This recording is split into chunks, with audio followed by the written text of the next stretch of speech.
Everyone was opening up these 24-hour unmanned gyms. I looked at that and I thought, why didn't I create one of those, but for golfers, so you can go hit golf balls on a golf simulator. I opened that and my first one did well. My second one completely flopped. I lost $100,000. And then I had to close it down. I had the 4 simulators in there and I'm like, well, what am I going to do with this?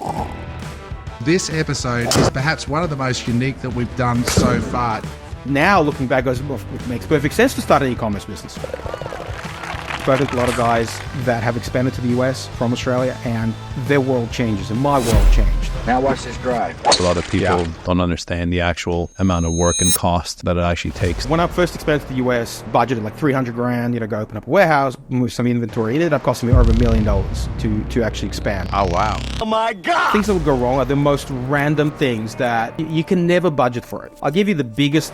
This probably cost me over $500,000 of lost sales. Wow. How does someone avoid that in the future? What's up, guys? Welcome to this episode of Unemployable. This episode is perhaps one of the most unique that we've done so far. It's the story of Igor, who is originally from the USSR, moved to Australia, and then took his company to America. And he works in a niche which is, as you would have seen in the trailer, the golf niche. Now, what's extraordinary about this story is 13 months after landing in Dallas, Texas, where he moved his family, he sold the company to a public company for millions of dollars. And he talks about everything from moving his family from Melbourne over to the US, what it costs, what the process is, what the visa was, how much money he needed, right through to the one thing that pivoted his business in the US that was totally different to Australia, that had he not made that pivot, he would have been broke. It's a remarkable story, and it's really, really fun to listen to, especially if you're interested in expanding your horizons and taking your life in a new direction. We also, talk to him about a whole bunch of other stuff that I think you'll find interesting. We talk about his funnels. We talk about the way he does business over there, how he networks, and a whole bunch of stuff. You're going to love it. What is up, everybody? Welcome to this episode of Unemployable. Today, we have a very special guest who is only in the country momentarily before he jets off back home to Dallas, Texas. He's joining us from Melbourne, Australia today. I think you go to Bali next and then back home. Igor, welcome to the pod. How you doing, buddy? Hey, good. Thank you for having me. Really a pleasure to be here. Now, you have before we rolled tape, I was checking whether I get the last name right. Igor Weinstein, which is what nationality? What's your background? So, although the surname is kind of German background, Eastern European, I was born in the former USSR, former Soviet Union. Former Soviet Union. We immigrated to Australia in 91, so I was 10 and a half. I'm sure this is going to be a great pod, because usually our immigrant guests just come to the country, work their asses off and crush hard. So I'm sure this will be no exception. So we're looking forward to diving into this. I also just want to welcome to the pod, James Denham. How are you, buddy? Very well, thank you. Yep. Very well indeed. Yep. It's another day on the desk. It's always a good day. Yeah. Another one to unpack. And how are you, Eric? What's going on? I'm good. Very good. Just I can see. I'm good, man. Just like to see Woody the cowboy over there in the corner, which is good. Right. This is double denim. Yeah. It's okay. Double denim. Did you get that top from your grandpa? It's like being between two children here. But boys, we're not here to talk fashion. We're here to talk golf 24/7, and also the stories and businesses around Igor. Igor's got a fantastic story. He's been an entrepreneur. We were talking off camera, and he's one of these guys which you're going to get to see, no holds barred, wants to tell it as it is, hates going on podcasts that are full of shit and talking at the surface level about highfalutin concepts that aren't grounded. And the fact that he's got, a home in Texas, as he said, the only thing that's off limits is his pronouns, but everything else is okay. So and the right to bear arms, I'm assuming, in Texas. The right to bear arms in yeah, Texas. Exactly. So Igor, what took you to, before we get into business, was it golf that took you immigrated to Australia? What's the story of coming to Australia and going to Dallas? Can you just walk us through your location movements before we dive into this awesome business that you sold last year and what you're doing now? So tell us the story of how you came to Australia and why, and how you ended up in Dallas. Sure. I mean, look, brought up in communist Soviet Union. There's a great story that I sometimes tell people it happened a very long time ago. I was about 6 or 7. I was in a school camp to Sevastopol, in Ukraine, in Crimea, the now famous place, right? So I went for a beach camp, and I hated the beach. And I, kind of making a long story a bit shorter, I collected like bottles of water because, it was communism. So there was no vending machines and water you could just buy on the street. So I'd have a backpack and I'd go and I'd sell the water. I'd make a fortune. And when I go back to my hometown, my parents got hauled into the communist headquarters. And they were chastised and said, "You're raising a little bourgeoisie pig." That was the exact phrase they used. And my parents were very proud of me. And they're like, "We got to get out of this place." So they started working on migrating somewhere. And we had a relative that came out to Australia back in 1929. And kind of long story short, they made the right decision to get out of Dodge and moved to Melbourne. And I grew up between Melbourne, then Sydney, then back to Melbourne. And I've been mostly most of my life in Australia, and moved to Texas about 2.5 years ago with the business, which I'm sure we'll get into. Expanded the business and eventually sold it, as you said. And but yeah, that's been my journey. So mostly Australia and just a little bit of Texas, but I do love Texas. It's fun. You have a really messed up accent. I mean, I do this. I gotta call it, bro. I thought I had a bad one. I'm sitting next to a dude that's Portuguese, Canadian, Australian. It's just a fucking mess, man. Like, I don't know what is going on. Yeah, I know. We've got a smorgasbord, right? I mean, the funny part is I can't do a good Russian accent. I can't do one of those evil, yes, very good. I know what you're talking about. How long have you been in Texas? Can't do it.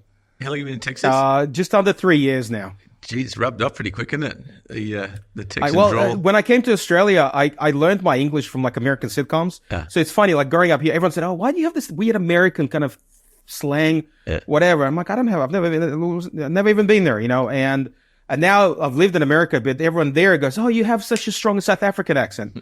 I'm like, "Yeah, right hemisphere, wrong country." And when I come back here, everyone's like, "Oh my God, you sound so American." Yeah. So I don't know what I sound like anymore. You got the name Igor Weinstein. Yeah, it sounds Australian American. It'd be fun when you meet someone and they're like, "Oh, where are you from?" And you're like, "Guess." They'd be like, "Shit." Yeah. The answer is we'll be here for a while. Not China, not Japan. But the funny thing is, when I lived in the US for 5 years, and I've gone back to my full Aussie accent now, but when I moved over there, there are certain words that if you say and you don't adjust them, they don't hear them. Mm-hmm. And so in my phone number, I had fours. And if I said four, they would I could see it did not register. So I had to say four. And because you'd call people all the time and leave a callback number, you say, my number is 323-424. And I sound like a complete idiot. But they wouldn't. That's how it was. If you want to see a messed up accent, go watch a Brad Sugars video. Right? They're terrible. That's messed up. Anyway, let's get into the business stuff. Igor, enough about the name and the accent. Let's start with 24/7 Golf, because I know you've got a whole range of businesses, but the two that you're most known for is 24/7 Golf and Golf Track. So let's, for the listeners, explain. This is the one you sold last year. Tell us what 24/7 Golf is, and for those of you that want to look it up, it's 247.golf, right? It's not a .com, it's a That's right. .golf. So tell us, Golf, how did you get into this business? What does the business sell? And then we'll talk about it from there. Sure. Well, we can get into how I got into it a little bit later because it's a bit of a story as well. But I got into it by accident. I'm a tech guy by trade. Super geek. I used to have really fat glasses. I had laser eye surgery 20-something years ago. So, but super geek, right? And I kind of got into golf when I was about 30. So 14 years ago. Turned 44 yesterday. So giving away my age there. I got into golf initially through indoor golf centers, but then I pivoted to so 24/7. The name 24/7 Golf came out when I pivoted the business to those unmanned gyms. Remember when everyone was opening up these 24-hour unmanned gyms? And I looked at that and I thought, why didn't I create one of those, but for golfers, so you can go hit golf balls on a golf simulator. And for those that don't know golf simulator, you have a screen, you have a mat, except you hit real clubs, real balls into a screen, and you have a device that tracks the ball and your club. And you can play virtual courses, you can play virtual range, you get all this data, and stuff like that. So I opened that and my first one did well. My second one completely flopped, lost $100,000, on that. And then I had to close it down. And, I had the 4 simulators in there, and I'm like, well, what am I going to do with this? So I put up an ad on Facebook Marketplace, and it sold really quickly. And I'm like, oh, this could be an idea. So I ended up buying a couple more golf simulators in the US, bringing them over, sold those, and I thought, this is way better. So I kind of pivoted to an e-commerce business. And then because we're so far away from the American market, you couldn't get the components, like the screens and the mats and all that, very easily here in Australia. So I ended up manufacturing in China. So I ended up having a couple of factories in China, manufacturing the stuff, started bringing it to Australia at a really competitive price. And then eventually I expanded to the US and started bringing it to the US, in Europe, with a warehouse in Luxembourg. And then I, sold the company. To one of the biggest golf companies in the world called GolfTech. They're the biggest teaching company. They've got about 270 centers. The rest is history, as they say, but we can unpack that a little bit. Yeah, so just to give... But that was the business. Give the viewers an understanding. You're talking about a mat that you hit a golf ball off. That's set up inside of your house or office, probably, right?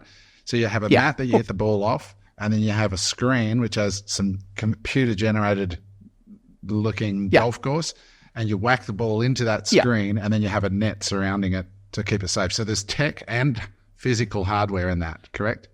Projectors, exactly. So everything. Most of it is the physical kind of stuff, like the screen. You have to have a special screen that can take pounding from a golf ball for a year or two with 5. You have mats. You have like a putting grass, usually netting, etc. So projector, computer or iPad, all of that, and then there's like a device that actually does the tracking of the ball. And that's kind of the brains of the whole thing. And so kind of to answer your earlier questions, so GolfTrack is a startup that I've had for 8 years, actually, kind of as a side hustle for a long time. And now it's grown quite big. So I built an app that does that tracking using just the cameras in your phone. Wow. So you would still have to have a net and a mat and whatever, but now instead of a device, you could just use the back of your phone, basically. Wow, cool. It's such a. We had someone else on the podcast and talking about product market fit by default. It's like you just want to sell something on marketplace that sold super quick. It's certainly one way to work out whether you. It's interesting because it's out of a failure too. Correct. Like you failed at one model, and you're like, you got to get rid of this shit, and then it turned into your next business. Correct. And that's so often the case with entrepreneurs. Like Steve Jobs said, you only connect the dots looking backwards sometimes. Exactly. Most of if I look back through like these successes, right? Like most of them are so accidental. It's like those sliding doors moments because something went completely wrong. Yeah. And out of that, you go, well, I got to do something with this, and you kind of end up somewhere else. But I think the critical thing in that, and that marketplace is actually an interesting idea. I know a couple of people that have started their businesses by doing very quick A/B testing on like Facebook Marketplace, because you do have such an easy exposure. It's such a low barrier to entry. You don't have to build a website, right? Just put a couple of photos up, but you got to listen to your customer. You got to see what, so for going from like a physical venue to an e-commerce business seems like a really big pivot, but really wasn't in hindsight, because the customers were so blatant in their kind of behavior. Not so much their words, but just their behavior was so blatant that that's what was more palatable to them. That now looking back, goes, well, it makes perfect sense to start an e-commerce business. Yeah, it wasn't so easy. It's an interesting idea, like getting a product and then maybe not even getting the product, just getting photos of the product and renders of the product, going to Facebook Marketplace, creating a listing, and when the phone starts ringing off the hook, you just say, actually, it's gone already. But at least you now have a data point that, hey, people want this and at that price, like a pre-order model again, So with that, then from an e-com perspective, just to run through it, you then did marketplace, then you built a website, you then just got the products made in China and then shipped out. Was it mainly predominantly in the US that you're selling them, or was it Australia, US, or where was the audience? Look, the Australian business, multi-million-dollar business does really well, but there are, Australia has, call it about 1 million golfers, right? Mm-hmm. So, you look at your TAM, total addressable market, you go, it's a decent-sized market, but it's still kind of niche. Right. In the US, you're talking about 50 million golfers. So the size of the market is 50 times Australia. But the more important thing, if you do a little bit more research, US has something like 50% of golfers around the world, but it has 70 or 72% of this expenditure. So they have half the golfers, but they have, almost 3/4 of the spend globally on golf. And so when you look at the market, it's an amazing market, and golf is just such a great, and just sport in general in the States is just such a massive industrial complex. It's quite amazing having come from Australia. I mean, we're obsessed with sport, but in terms of like the what people spend in terms of money on sport in the States, it's like a next level. That's very hard to imagine. And it's an aging sport. Like it's a longevity sport. It's not like people get like MMA, like they're tapped out, pun intended, by 30. Literally, yeah. Whereas golfers are getting richer as they get older and they're getting more time to play. So I guess that's kind of an interesting metric. Well, someone said to me when I was a bit younger, they said, why would you start with any other sport when you're going to end up with golf anyway? Interesting. So of your business, I think what James is driving at is what was the breakup of, a US business versus Australia versus Europe business? How did that look across your business? Right. So Australia was quite dominant, and couple of things, right? When I first expanded to the US, I thought, I sort of budgeted like $300,000, go open up a warehouse, move some inventory. It ended up costing me over $1 million to actually expand. So, that took a big chunk of the Australian business to actually make that step in the first place. And I had some problems. I had a lot of problems in the initial sort of 3 to 6 months with the business, multiple hurdles. And in Australia, I built a name. So the 24/7 Golf name in Australia is quite dominant. I wouldn't say we're a monopoly, obviously, but we're a very dominant name in the industry. We came into the US being this tiny little player. No one knew us and all that. And so we had to, again, going direct to consumer wasn't really working. The cost of ads was like 7 times the cost in Australia. And so we faltered a little bit. But then little pivot by accident is to like a B2B model that I developed to say, well, because I was manufacturing, I went to these other companies that were selling golf simulators. I said, hey, why don't I deal with you? You sell direct to consumers, but I'll give you a wholesale price that's better than anyone else can give you. And that's when the business started growing. And so within probably, I'd say within the first 18 months, US was like probably 40%, 30 to 40% of the whole revenue. Europe was still quite small, and still is quite small. I mean, with the war that broke out in obviously Ukraine, and the energy prices and the inflation and all the political stuff in Europe, it's been a very tough market to grow in the last few years. From a metrics point of view, Eric, his background, well, he owns an e-com business now. It's a $100 million a year e-com business, 170 staff in the motocross space. And so we love getting into the metrics of things. With that business, what was the average order value of, a customer who went to 24/7? And then how much was it costing you to acquire a customer, and how were you doing it? Right. So a good question. So the average sort of cart value was around, in Australian dollars, it was closer to $10,000. Okay. Right. So it was like in the US, it's like between 5,000 and 7,000 US. So it works out to be about 10,000 Aussie. It's a very big cart size. So the difference with most e-com, and I actually started in e-commerce back, you would not believe this, I started in e-commerce back in 1997, 98 with a company in Australia called wishlist.com.au. I think it's like the second e-commerce company in Australia. I was employee number 6. It was the .com heyday. So I kind of wish I stayed in e-commerce, but most of the e-commerce early on and as it grew was really small transactions, because of that trust factor. Now I was trying to get people to drop a credit card on a $10,000 purchase. It was a bit challenging. And so the whole buying cycle was quite different to a lot of other e-commerce businesses that I was either involved in or had friends with. So there was a lot of the funnel had to push people into a conversation with a salesperson, an actual phone conversation, because it took a number of years and the market changed, the COVID changed it a bit, but really for people to just drop 10 grand without actually having a conversation. And I'm talking about like a 20, 30 minute conversation with someone to know that this is the real deal. In terms of like ad spend, a lead would cost us between $3 and $5, a good high quality lead. And by that, I mean phone number, email address, name. And then, it was about $50 per, by the time you get to actually cost of sale, which if you think about the the value of the cart to the value of what it cost you to get the sale, it actually was very low. That's cheap. It was a good business. That's it cheap. still is a good business. I got a business that sells a $2,000 e-commerce product, or our average cut maybe $2,500, but we spend $300 to get a customer. You're spending 1/6 of that for 3 or 4 times the sales, Right. 4 times the cart size. It's amazing. Just for that product, then. Now interestingly enough, Sorry, go yeah, on. I was going to say, so with that product, you've just painted a picture. We've got the screen, you hit the golf ball, and you've got the mat as we described, some nets down the side, and a projector. So on that projector, evidently, would be software. Was there a subscription-based model off the back of that as well, or was it like an annual upgrade, or how'd that work? So great question. So there are, in fact, this is like $1 billion question. Right? It's a great question. There's most companies in the golf simulator world are a subscription based, except one charges, so FlightScope just charge one upfront fee. But as a reseller, which is what I was, we didn't get the benefit of the annuity income.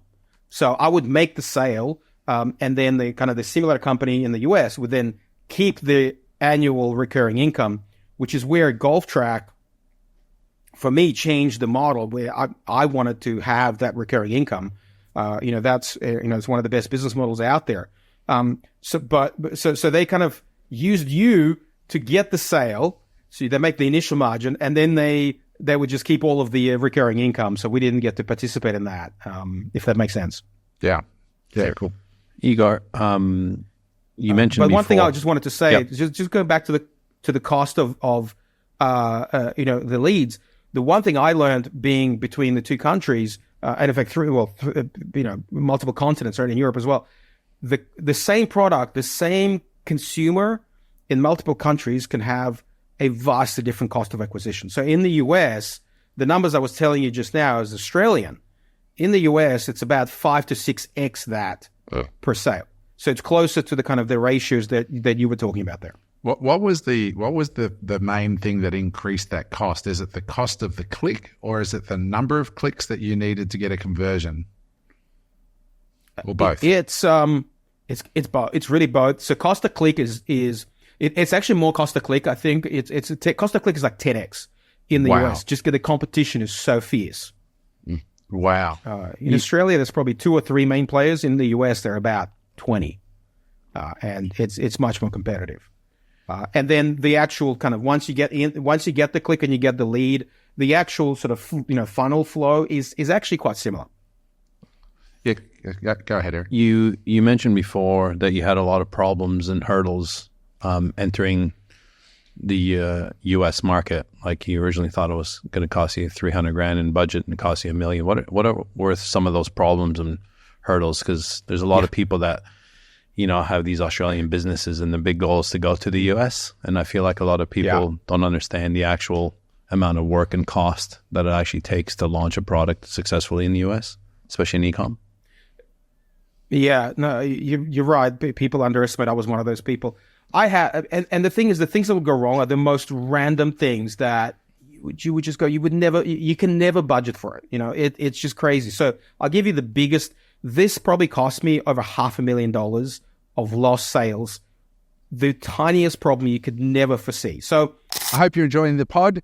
Just a quick note to let you know that on October 19, we have a 1-day training event, Unemployable Live, at the QT Hotel on the beautiful Gold Coast. This is going to be an amazing day. We've got some incredible speakers, including Rick Richardson, the man that successfully sued Microsoft for more than $500 million, from Byron Bay, who has over 200 patents. He'll be teaching us how to protect our intellectual property in business. We have Raf Hussain coming in to talk about TikTok Shops, which I believe is the fastest growing e-commerce platform at scale in the world right now. We have Chris Gion coming in from Early Bird AI. I'm going to be talking. Eric's going to be talking. It's going to be an amazing day. It's fully catered. You get the recordings. You even get a one-on-one coaching call with myself or Eric, your choice, after the event. And we're going to have lunch on the beach together. If you would like to join us for that day, go to unemployable.com.au/events. That's unemployable.com.au/events. Tickets are almost sold out. Click on the link to go see it. Enjoy the pod. For the US website, we opened up a new Google Ads account, which is pretty normal, right? Separate company, separate entity. opened up a Google Ads account. I had an American bank account, American company, all of that. And I had it was Bank of America, right? So I had a credit card and a debit card. So I put, because my credit card, I had no credit in America, so I had like $1,000 limit. So I put the debit card as my Google Ads, stored account, right? You know how when you pay the ads, right? And they charge you like every $1,000 you hit, they charge your credit, card or whatever, and keep going. So I put that in. Now the first transaction, Bank of America sends me a text, goes, "Is this you? We just had $1,000 from Google." And I'm like, I checked it, went, "Oh yeah, that's me." Pressed yes. In that literally 30 seconds, Google blacklisted my account as potential fraud. It shut down my account, my Google Ads account. And I was like, how can this be happening? It's a massive company. You can't talk to him. You can't just pick up the phone and call someone. So kind of the short version of that, I tried to open another account. They actually banned that account as well. I tried using an EFT transfer, so it just pulls that out of my bank account. Didn't work either. It took me 4 months to get my account unlocked. But the worst part is when I started was December, which is the peak of the golf season, the golf simulator season in the US. So I missed the entire winter of the season. From the fact that Bank of America asked me to verify if this was a transaction, and that cost me a lot of money. How do you avoid that? How does someone avoid that in the future? I think the best thing is start earlier. Just whatever you think is your critical path, as you're doing like your project plan or something, go, you know what? Like instead of doing some of the high risk items that are to do with finance or with the things that are critical, like ads. If you can't advertise, you have no business. So in hindsight, again, 2020, I would have started running my ads 6 months before expanding to just test the market. And I would have hit that problem then. I would have hopefully had it solved by the time I actually had 3 containers turn up in my warehouse in Dallas. Did you switch out to a credit card after that? Because I've had the similar issues where if you put a debit card, it seems to get flagged more than a credit card. Was that your experience, just out of interest? To be, it's fun. I tried everything. I have one of my best friends from childhood. He works at Google, totally different part. I was so desperate. I called him and I said, "Can you find me someone in Google to just help me?" So he actually did. He actually managed to flag this, and in the end, I had it unlocked after waiting for months. But it didn't. Like I said, I tried banking, I tried PayPal, everything. Just once you have that flag, and I've heard this story from other people, like with Facebook ads. Once you get flagged by one of these companies, it is crazy how hard it is to get back in. How much do you think it cost you to? I'll change the course of questioning. With that moving to America, I'd like to pull on that thread a bit, because I think there's a lot of people who dream of going to America. So like I've done it. I lived there for 5 years in Los Angeles, started a company, ended up selling it 5 years later, a bit like yourself.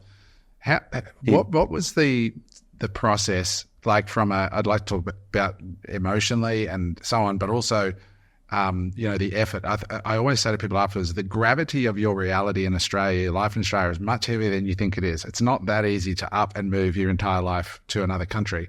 But what did you do from an immigration point of view? What was can you just talk us through the process of deciding to leave and then actually making the moves to leave, getting an immigration attorney? What visa did you get? And what was it like when you got there? So, I've wanted to move to the States since I was a teenager. This was actually probably my 5th attempt to move that finally succeeded. I tried to move in 2002. I had a job lined up in San Jose. That fell through when there was 2003 crash. Then I tried to move 2005, 2007. It happened multiple times. Every time something would go just terribly wrong in the macroeconomic kind of environment that stopped it from happening. This time I was probably a little bit more, I don't know if the word diligent is the right word, but I was more in control. So I started researching, what visa do you need to move there? And so the visa I found was called E2, which is an investor visa. And the requirement's actually really small. I mean, you need something like $100,000 to invest, but it has to be. So a friend of mine got rejected. One of my best friends from Adelaide, he got rejected. And because he put the money in, like into an account, and he said, I'm going to spend this on X, Y, Z. But the immigration department doesn't want that. They want the money to be at risk. So you have to like buy inventory or buy a building or plant and equipment, etc. So the money has to be spent, that 100,000. So I got an E2 visa. I used a company called visamerica.com. I just found a good reviews of them on, went to Facebook. There's all these Facebook groups about how to get these visas, all these Aussie expats. So great well of information there. So I went to this immigration agency. They write like a 140-page business plan for you, which is, what the government wants to look like, etc. It cost me about $12,000 to do that. And it's about a 6-month process. And then you go for an interview at the consulate here in Melbourne. They ask you a couple of questions, just make sure you're making a fake business. Being a golf simulator, like I remember I walk up to the counter. I was kind of nervous because my friend got rejected about 3 to 4 months before, so I was a little bit nervous because of his experience. And I walk up and this man kind of opens up my business plan. He's like, golf simulators? So I said, yeah. His face lit up like you wouldn't believe. Like from that point, I knew like it doesn't matter what I say, I'm getting that stamp. And so we ended up spending for half an hour about what kind of golf simulator, where I played golf, where he played golf. We talked about like Torrey Pines and Pebble Beach and all that. So it was actually a really fun conversation. And then he just went stamp, and go, off you go and pay for it now. And what the immigration agent didn't tell me is that, so it's like $4,000 to get, to pay for the visa. What they didn't tell me is that in Australia, so every other country, you as the applicant, $4,000. Your kids, your wife, etc., $75. Not in Australia. In Australia, it's $4,000 per person. So I walk up to the counter and I had to pay $4,000 for me, $4,000 for my wife, $4,000 for each one of my kids. So that was a very expensive day for me. But that it was worth it, obviously. And so that was the visa. But initially, when I expanded, I did a warehouse. I got a 3PL warehouse, and just sent the container straight from China straight to the 3PL warehouse. Built a website, and was very much and it was during COVID as well, right? So I couldn't even go there because remember we couldn't leave the country unless you had some special permit. So it was all done through Zoom and emails and phone calls, and I'm kind of amazed looking back that it all came together. So I just wanted to just dig on a couple of details on that. Mm-hmm. So you've got your visa. How long does the visa allow you to stay there? And what have you got to get done in that time to stay? And then secondarily, I want to just to be a little bit more explicit about that $100,000. So where did that money go from your Australian bank account to an American bank account? Mm-hmm. Then you invested in what? Like, did you have to show, like, how did you show that? Because I know there's a lot of people listening to this would love to know how to do it and maybe spend a few years in the US and have a crack at it like you did. So question number one is what was the parameters of the visa? What did you have to uphold to keep it? And then how long could you stay and stuff? And then secondarily, the $100,000, a bit more detail. Got it. So the first thing I'll say is, okay, so the visa is a 4-year visa and it renews every 2 years. So once you get a stamp in your passport, you get 4 years. You can come and go as much as you want. It's like a green card, except it's called I love the American terms, right? It's called the non-permanent resident alien. So you're an alien. And it's a non-permanent because it's not a pathway to a green card. You cannot apply for a green card on this visa. You have to change visas. So that's the mechanics of the visa. And my wife and my kids have the same visa in their passport. And it refers to my company. So me as the holder of the visa, I am not allowed to work for any other company in the US except my company. Now, my wife can work for any company in America. I cannot. I only am allowed to be employed by my company. So that's an important factor. So you can't have a side hustle, and do some consulting, for example, in America. If you're on this visa, it has to be through the company. Everything has to be through the company. And just on that, so that's the first thing. Is it $4,000 per person every 4 years, or is it for just a one-off? No, it's just one. I think it's a couple $100 every 4 years. It's very reasonable. After that, it's just the initial. And then you went and got a social security number when you were there, right? After that. Yeah, so let me come back. Please remind me to come back to that because that is the most painful process you can I know. imagine. I went through it. That's why I brought it up. Yeah, so you remember probably, you got PTSD from it, right? So just coming back to the 100 grand. So it's a minimum, you can actually get away with less, like 60 grand USD. So call it 100 Aussie. So it has to be money at risk, funds at risk. So for me, and you raised a good point that I'll just stress again for your listeners and viewers. When you go to the consulate with your business plan, you have to show every dollar from start to end, how you got it and how you spent it. For example, if your parents give you 100 grand, that kind of doesn't count. That's a loan that they look very badly on that. So for me, I had to show, here's my website in Australia. It makes sales. The money goes into my Commonwealth bank account. I pay for my inventory in China on my Platinum Amex to get the points. Then I pay off the Amex from that CBA account. You have to show that whole flow, start to end, right? And then I show, okay, so I bought, say, I can't remember, 2 or 3 containers worth of product, right? So here are the invoices, here's the payment, and that, I showed about $400,000 of expenditure. And I basically broke it down and I had to show how I paid for every single line item on that expenditure. And because it was the inventory, so I've paid for it, the inventory arrived in the States, it was very easy for me to show that it was money at risk. Okay, so my friend had a recruitment company. Yeah. And that was very hard to show. Yeah, so you were basically just showing them the invoices for the warehouse, the stuff that was going to the American fulfillment center, and that ticked the box. In that's cool. I mean, that I think for a lot of our listeners, it was is the exceptional. paying. Yeah, it's paying for the warehouse. It's like buying a car, buying a phone, furniture. All of that counts. Everything counts. Even the 12 grand to the immigration agent, that counts. Oh wow! And then even though it was coming from China, that still counts because that is an investment into your U.S. business. Does that make sense? That's amazing. Yeah, totally. And that website was Visa America. Is that VISA? And then America? V-I-Z, not Z, VIZAmerica.com. Okay. Yeah, great guys. Big shout out to them. Yeah, That's go to them. The immigration attorney I use, his name is Kate Rayner, Raynor in California. She handles a lot of Aussies as well. So look up Kate Rayner Immigration as well. Either of them, just have a look and do due diligence. Similar cost, about 12 grand to get it done. I went on a different visa, but when I went back, I was going to go back there a couple of years ago and start a business. And she said to me that E2 is the way to do it. So Igor, that 12 grand, was that the 4 grand for you, your wife, and your kids on top of? Was that on top of that? Yeah. In the end, it was 12 grand plus it was about 2 to 3 grand in other costs. Yeah.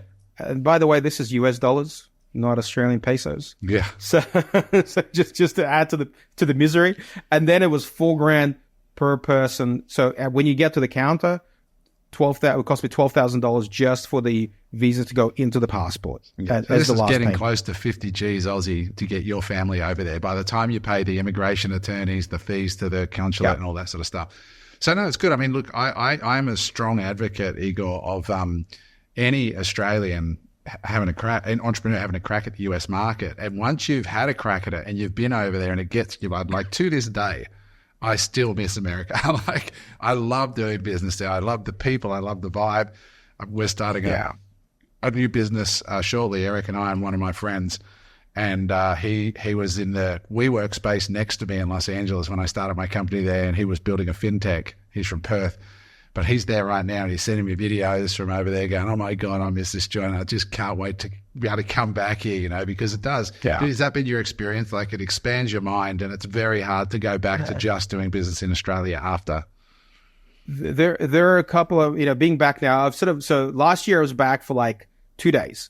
Unfortunately, I had a funeral in Sydney, so I flew in, saw my parents here in Melbourne, flew to Sydney for 1 day, saw my friends. I finished school in Sydney, so all my friends are there. So I had dinner with my mates and then flew back home to the States. And I was here for 4 days the year before.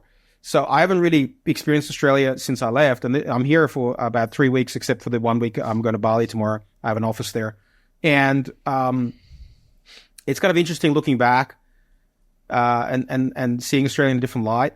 I think there are, I mean, we obviously have amazing entrepreneurs here and amazing business ideas and etc. But I've also spoken to a lot of guys that have expanded to the US from Australia, and their world changes, and my world changed. Not just in golf, but just in the attitude of people to business. So the one key difference, I would say, I don't know if you found this as well. I'd love to hear your thoughts actually on this. So in America, you say to people, look, this is my business, but I've nearly been bankrupt a couple of times. I've lost, millions of dollars. I've had all these failures, and I'm here now. And they celebrate it. They're like, wow, that's great. The fact that you got back on your horse and you kept going.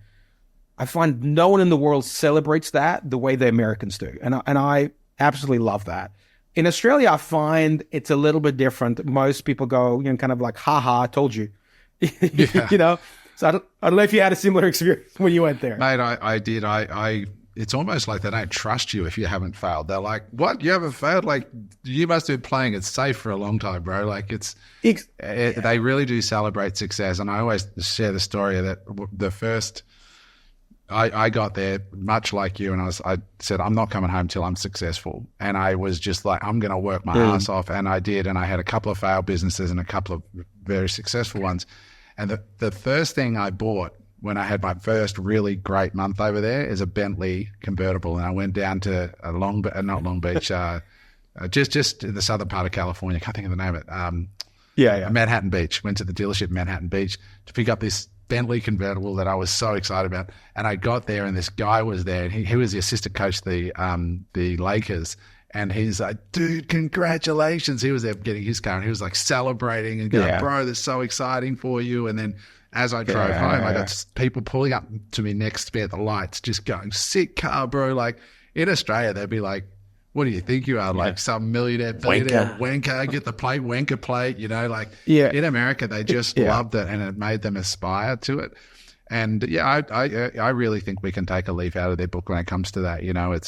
It's a great country for business. And if you're listening to this, no matter where you are, like honestly, and I think all of us in this panel would agree, there's nothing like travel for growth and whatnot. And if you get the opportunity to go to the States, take it. It's, all this crap you read and all the political stuff and the homelessness and the guns and all that, that's all part of it. Go over and don't just live your world through what you see on YouTube or the media. Get your boots on the ground and experience it, soak it in, meet new people, because when you go to America, you have so to different. Go ahead. Yeah, the different parts of America are also so different. Like, it's not like America's the same. Like, you were in California. Like, California and Texas couldn't be more different, Totally. Or Florida or New York or like Arizona. Like, they're all so different. And so you can experience such a different, you can have such different experience, and businesses will be so different, run so differently in different parts of America. It's not the same. I think in Australia, it's like like Sydney, Melbourne, Perth, like it's pretty much, same. They're totally different. I could not agree more. Like Texas is a whole nother world, and I love Texas for being Texas, Can you explain a little bit? Yeah. Sorry, James. Can you explain a little bit what it's like to live in Texas? What's the lifestyle like? How cheap is it compared to Australia? What's so good about it? Yeah, just on top of Eric's question, what was the ultimate choice? Why Texas over Florida, over California, over New York? What was the deciding factor?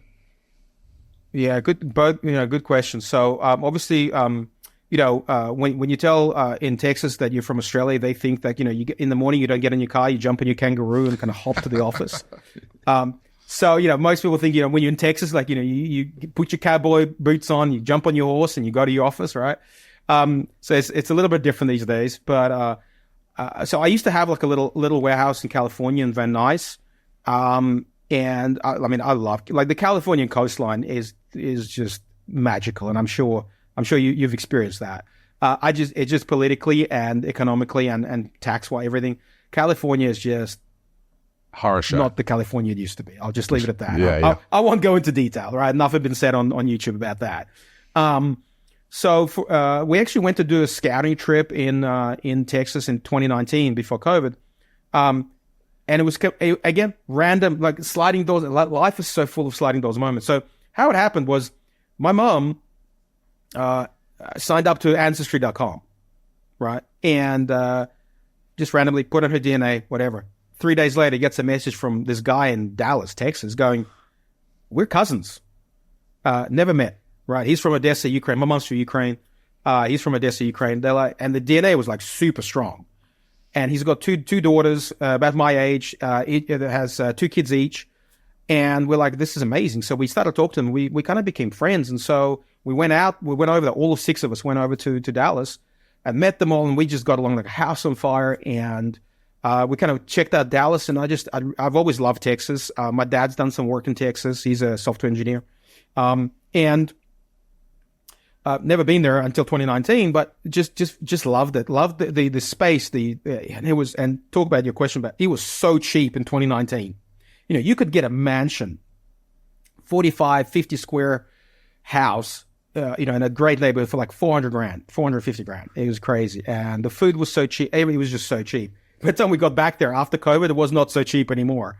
And, it's still cheaper than Melbourne, but it's kind of getting it's getting similar. So that advantage has gone. But when I was moving there, I did a spreadsheet and I said, look, let's say you earn, and I put in big numbers just for, shits and giggles, right? I said, imagine you earn $500,000 in the US and $500,000 in Australia. Let's say you buy these 2 cars in like same cars, same mortgage, everything. And what I found when I put everything in, your take home after tax pay in Texas is about, it's like 62% after your earn, right? And in Australia, it was something like 36%. Because, you pay your mortgage, let's say, post-tax here in Australia. In the States, your mortgages on your primary home is tax deductible. And so I put all of those factors in. And so when you put all that in, you realize that it's just so much more cost effective to live in Texas. And Florida's like that. So there's certain states in the US that don't have state income tax. They have higher property taxes, but it's like a user pay system. If you live in a mansion, so in Texas, you pay about 2% annually of the value of your house as tax, which covers, your schools and your roads and all that. So, if you want to live in a $5 million house, you'll pay a lot of tax. If you want to live in a $500,000 house, you'll pay a lot less tax. Yeah. And I think that kind of works well. Yeah, it gets up there in California at the moment. There's the mansion tax came in, and so many mansions have come on the market, and the market's collapsing because they're charging millions of dollars a year in taxes on properties, which is crazy. And guess where they're moving? Yeah, that's right. Well, New York's collapsing for the same reason. They're all going to Florida, Texas, etc. But what I'd like to take people to is just get out of this detail about immigration for a moment and just talk about day one. So you're over there. I remember my day one crystal clear when I went to the US. It was so exciting. We didn't have a return ticket. We went to the Sunset Boulevard there, and we went to Mills Diner, and it was 5 p.m, and we got in on the 3 o'clock flight, and we were wide awake because we were on Aussie time. The thing was kicking in, and we were just watching the cars go by, and we're like, oh my God, we're here. Like, we're actually here, and we're not going home. Like tomorrow tonight we go to the Airbnb, and we're there for a week until we find a place. And it was so exciting. And it was when the Oscars were on, like 4 days later, we were standing in front of watching movie stars get out of cars, and oh my God, there's Jennifer Lopez like right there in front of us, or that's whoever. And it was just such an exciting time. And then we got our WeWork office, and we moved in, and we're like, right, we got to turn on our Google ads. And then we got our first American lead, and I get on the phone, and I'm trying to sell him an animated video because I started an animation company in Hollywood, and I sold it, and I got my first $5,000 or something.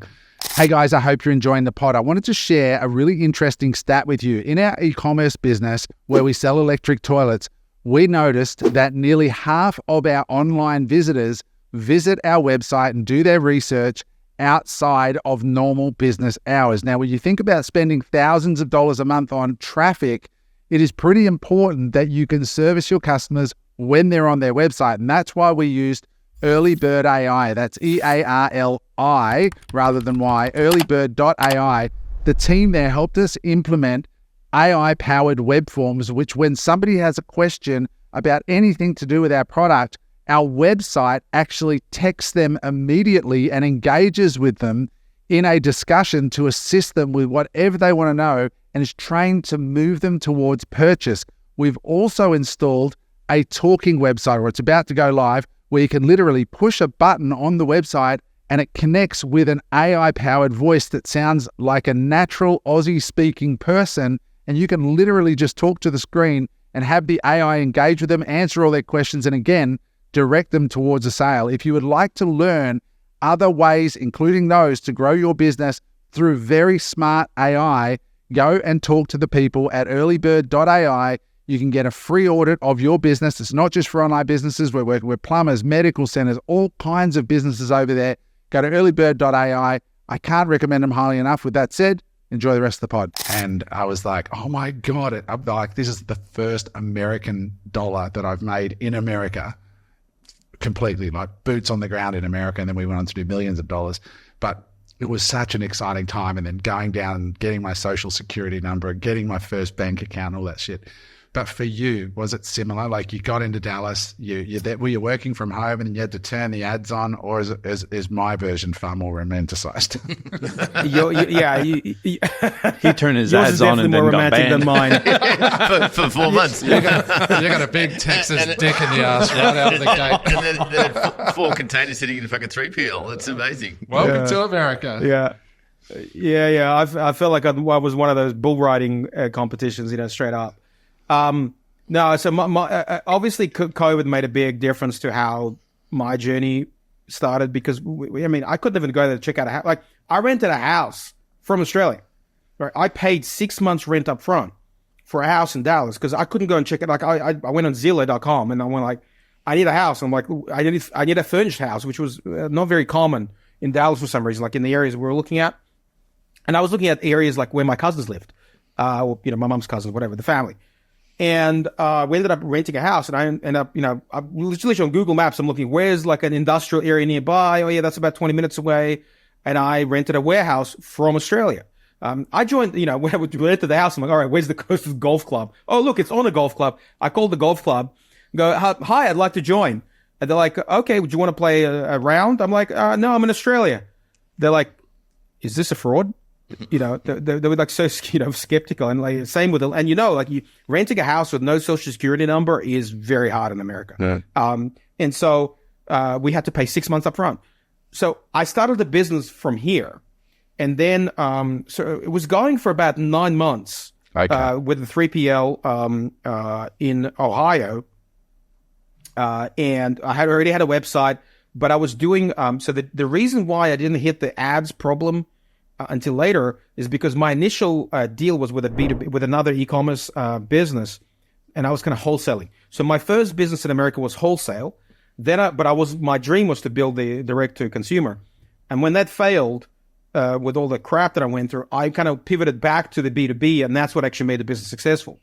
But that's another story. So I started the business from here. Now, initially, so about November, you could leave Australia without a permit. This is 2021. So I got my general manager who ran my business here in Australia, and I sent him to the US for six to 8 weeks. And I said, go get me a warehouse. Well, I rented the warehouse. I said, go set up the warehouse, go find a racking company, put in racking, buy a forklift, buy furniture for the warehouse, buy furniture, extra furniture for that. So he stayed at the house that I rented. And so I kind of sent scouts ahead of time. And then when I arrived there, he actually picked me up from the airport. I already had I bought a car on Craigslist for cash, big Suburban SUV. So I'm like, so he picked me up from the airport, drove me to my house that I rented, to kind of, sleep in the bed that I bought on, IKEA or Walmart, wherever it was at the time. So it was a little bit different. It was kind of full, the business was already going. And I actually think that's probably a pretty good way to do it. I've spoken to a few other friends who've gone to the US, and a lot of them kind of did what you said, like they land the one-way ticket, they got an Airbnb, and you're fumbling through that initial couple of weeks. I think it's actually a good idea. Yeah, it's so easy now, especially there's a direct flight from Melbourne or Sydney to Dallas, right? So you could fly there, set everything up, come back, fly again in a month, set up a few more things, come back. I think that's a more, I think that's a less risky way of doing it. Yeah, it just requires a going concern. You had a business going, which was really, really great. And Yeah, that's great. Well done. You mentioned just before Thank about you. the it was B2B, then you went B2C, and it blew up for a couple of factors. A, the 4-month ban on ads, and then the CAC was extremely high. You went back to B2B. Let's pull that thread there. What's a lead gen model for a B2B golf company look like? How do you get leads, and what's that sales cycle look like? Yeah, sure. So B2B, that's probably where I wish, if I had some hindsight, whatever, if I had a magic wand, right, I'd go back and kind of kick myself in the butt. And I should have started with that, because that was, like, me personally, that's my best skill set is sales, relationship building, and networking. And so, it was basically me cold calling companies. And I Googled all the companies that sell golf simulators. I researched who manufactures their own, which there were only 2 companies that did their own, and the other 18 did not. And so I just called them, and I just said, hey, this is my company in Australia. I've been very successful. Can I send you some product to try? Give me your thoughts if you'd like to sell it. And I gave them, I think the industry standard, they were getting about 20 to 25% wholesale margin. I think I pushed it to 35%, and I said, look, I'll give you 35 points, and I can drop ship it for you if you like. So these companies were a bit smaller, so they didn't have massive warehouses. So again, listen to your customer, right? So their problem was, well, how do we get because it's, the boxes were quite big. You needed racking space, pallets, etc. So I said, look, I'll drop ship it straight to your customer. You just push the orders through to my Shopify. They were on Shopify. I was on Shopify. So just push it to me and I'll ship it straight to your customer. So I solved the problem of logistics and support for them, and they get to make 35 points. They spend all the money on ads and all that expensive, click-throughs, and final management and pre-sale support. And it was that strategy that ended up building the business. And here's the best part. Like the thing that I didn't cover yet is, so GolfTech, which is the teaching company, right? So one of my partners was a company called SkyTrack, which is one of these boxes that tracks the ball. And so they had all these resellers, and I used to sell it as well. And so I was pitching them, and I was pitching GolfTech to sell my product to their customers. I said, why don't you sell my stuff, whatever. And GolfTech ended up acquiring SkyTrack. And again, long story, but I was friends with the founder of GolfTech for about 10 years. And the day they announced it, he called me and he said, I know you've been pitching us to try to sell your stuff. Instead of that, how about we just buy a company? And that's how I sold my company.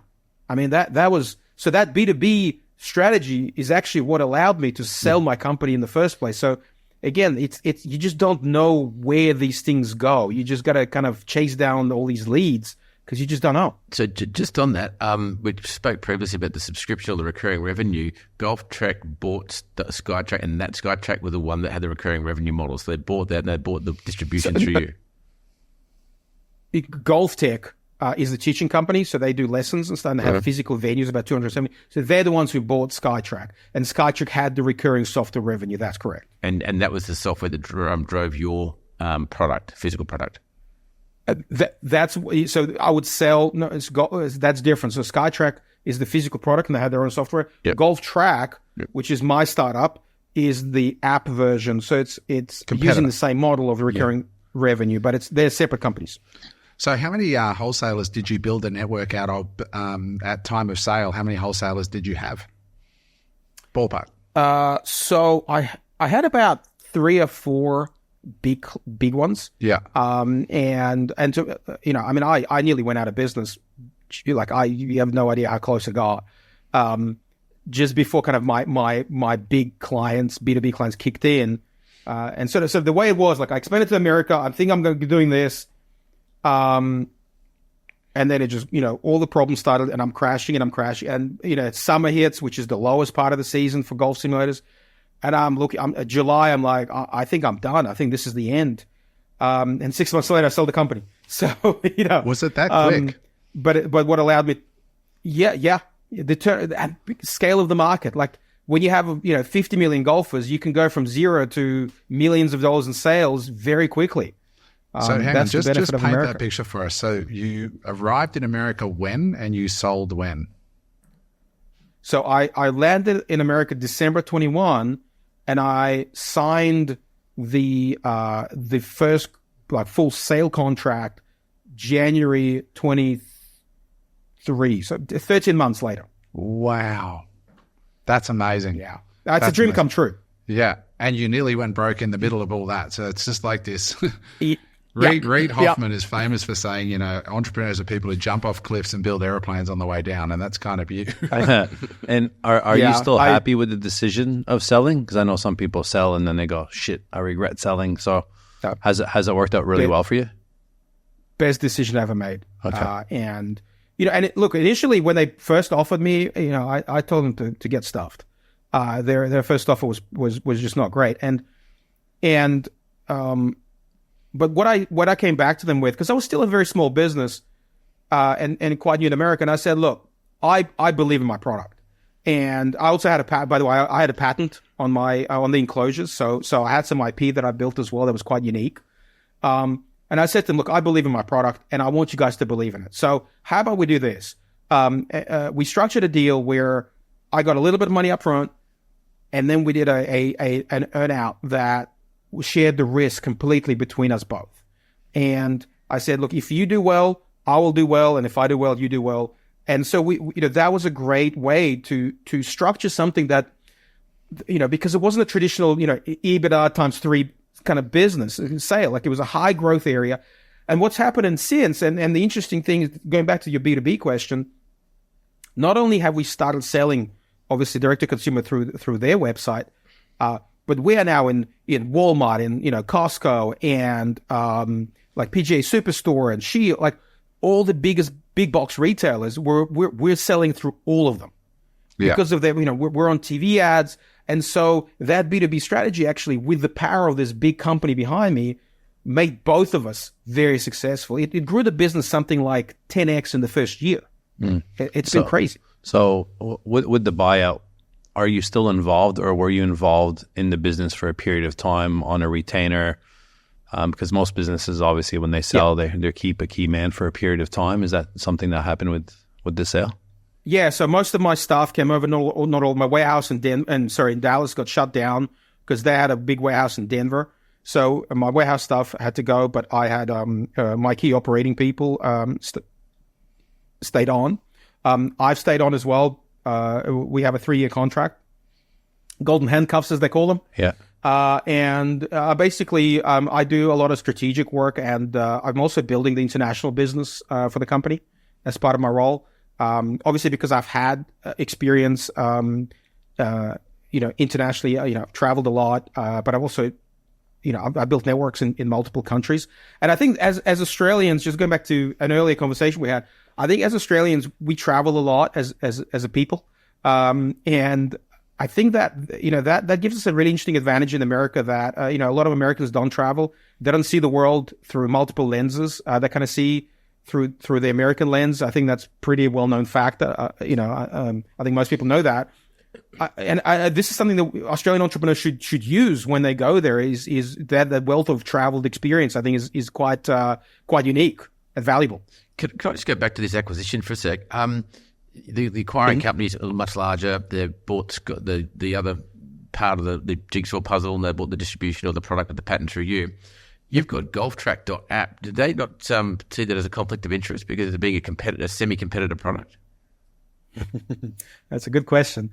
Kind of yes and kind of no. So we talked about making that part of the deal, but it was very hard to value. And they're actually owned by a public company listed on the Nikkei, GDO, which is a Japanese company. So it's a public company. So you really need to be able to value an asset to be able to acquire it and kind of put it into the fold.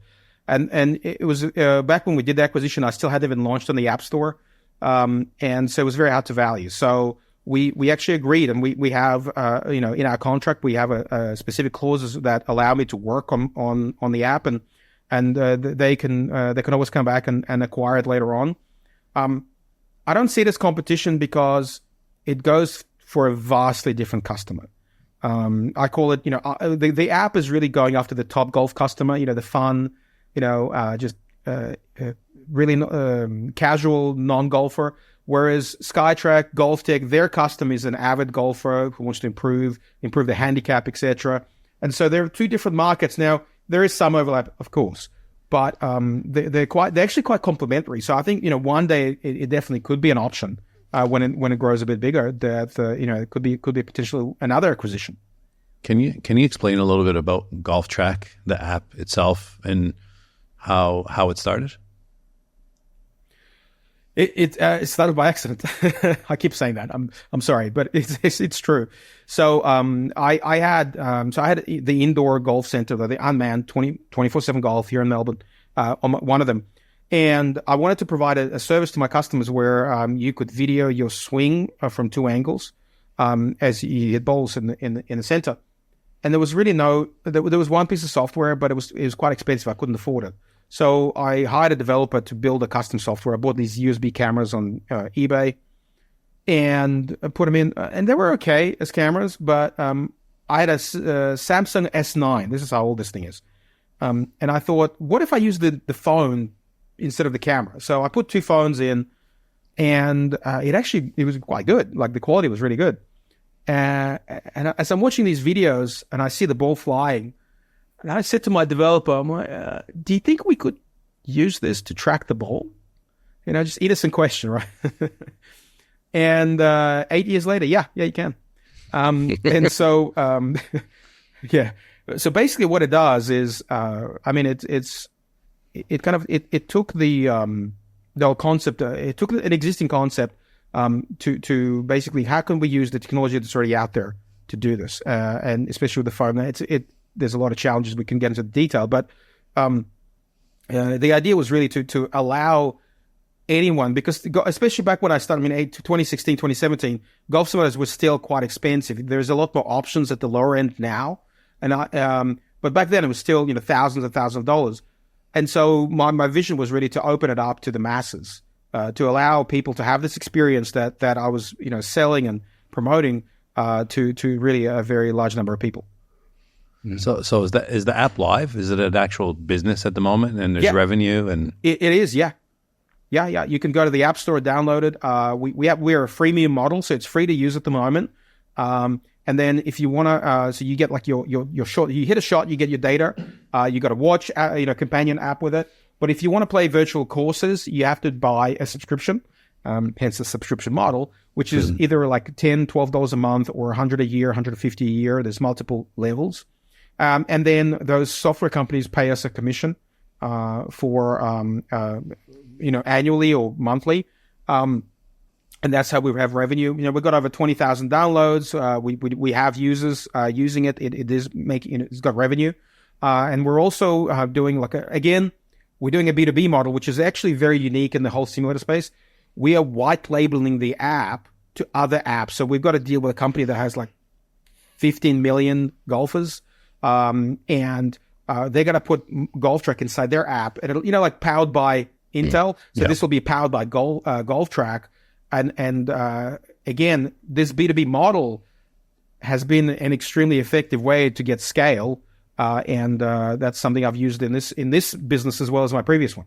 So just to clarify, you've got the app, it's on a phone, you set it up probably on a stand or something behind you. You still need the mat you built it into and the safety nets down the side. Where do they go to get them? Do they get them from the GolfTrack app store, or where do they get those come from? So what I found is that so you need a little tripod.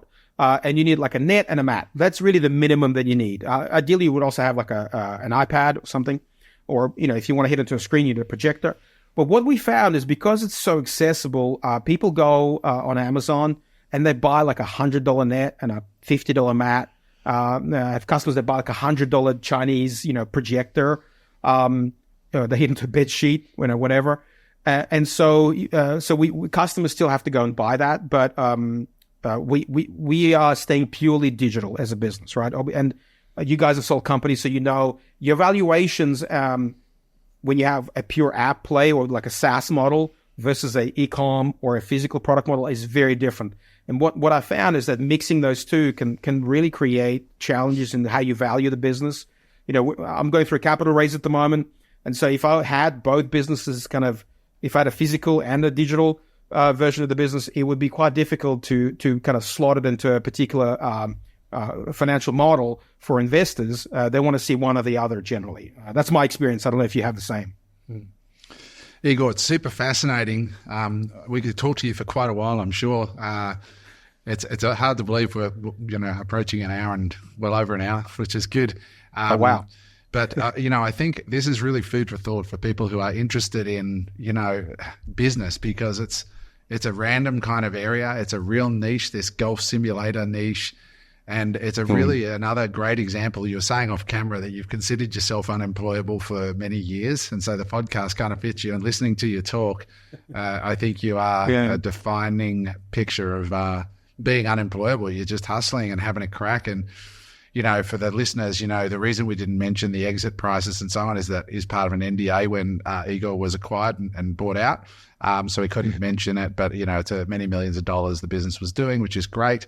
And we wish you every success with what you're doing, man. Like, we love hearing about Aussies going out there, having a red hot go, being the boxing kangaroo out in Texas and, having a crack at things, and it's just such a common story that when Aussies go out there and lean into it and just pick up the phone and start working, the US market tends to reward people who work hard. And I found that when I was there, I welcome with open arms and they respect the work ethic. So, and look, thank you as well for sharing such granular information about moving there as an entrepreneur, because there's not actually many places I don't think that you could listen to a podcast where an Aussie entrepreneur unpacks his journey into the US from a legal point of view and a finance point of view and the real life, how to get a house and how, there's a lot in this pod. And I hope for the listener, if you're in a car on your way to work and you just want to hit the surprise button in your life and get serious, at some point, people like Igor, they make a decision. You go, I'm going to have an adventure. I'm going to do it, whether it's moving to Bali or moving to America, and just following that feeling. And it sometimes works out incredibly well. You're an example of it. You sold out in a great deal. I sold out in a great deal as well. And I'm still got business in the US, and I can't wait to get back there myself, So it's been fantastic. So we really appreciate you coming on, mate. Thank you so much. Thank you very much. And for your listeners, if anyone wants to reach out to me on LinkedIn, I'm always happy to share the experiences, especially with fellow Aussies. I think we're really I think our work ethic is well respected in America. I agree. And so I agree with your thoughts about having a go and bringing the work ethic that I think we're known for to that market. I think you give yourself a good chance. Yeah. So for those listening who can't see the video, it's Igor is Igor, and his last name, V for Victor, AIN for nose, S for Sam, H, T for Tom, EIN for nose. So Igor Weinstein on LinkedIn. What a great story. Thank you for reaching out and getting on the pod with us and sharing your story of crushing it in the US. And I can't wait to see where you go. I think you're going to do even bigger things out there. I've got two quick questions. Yeah. One is, what's your handicap? 4.7. Wow, well done. How often are you golfing?